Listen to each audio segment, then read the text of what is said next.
On December 31st, 1862, it was New Year's Eve when this letter was sent. We were still at Suffolk, and by that time the war there had grown sharper and closer. The enemy was no longer distant. Confederate pickets pressed in on us often, sometimes close enough that a man could hear voices in the dark.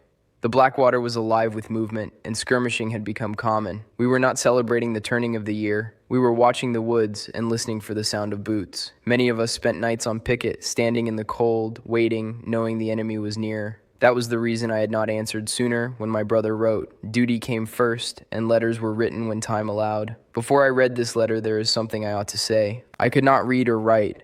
The words you hear were not written by my own hand. Like many men in the ranks, I spoke my letters aloud, and one of my bunkmates wrote them down for me. I knew what I wanted said, and I trusted the man who set the words to paper. These letters are mine in thought and voice, even if another man held the pen. That matters because what follows is not polished. It is spoken plain, the way a soldier talks to his brother when the year is ending and the war is close. This is the letter that was sent.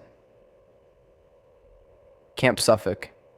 Dear brother, it is New Year's Eve tonight, and I thought I would write a few lines to you to pass away the time. I am well at present and hope these few lines will find you the same. I am still in Suffolk. I received your letter Monday, but I was detailed to go on picket, so I did not get a chance to answer it sooner. The rebels are getting pretty close to us. They drove in our pickets last night, and they have driven them in before 2 or 3 times, but never hurt a great many of our pickets. We have had another trip to the Blackwater. I tell you, they was not more than 3 miles from our camp. We had to double quick it for 2 or 3 miles. Some of our men were wounded in the skirmish, and they lay along the road. One of our cavalrymen was wounded in the leg. In one house, there was 2 wounded men. One was a rebel, one was Union. We took 15 or 20 prisoners. Among them was a rebel captain. He was a big, overgrown, strapping fellow. He was dressed in the butternut brown so common in secession.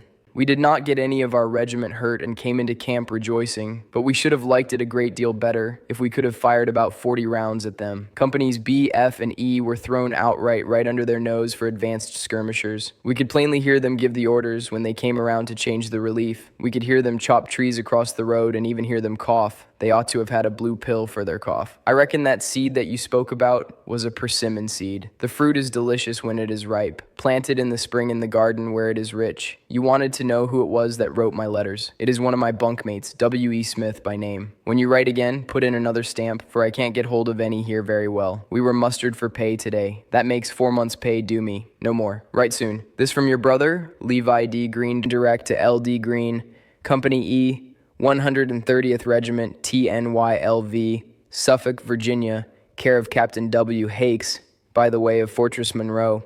Goodbye, John. Direct as I have with you.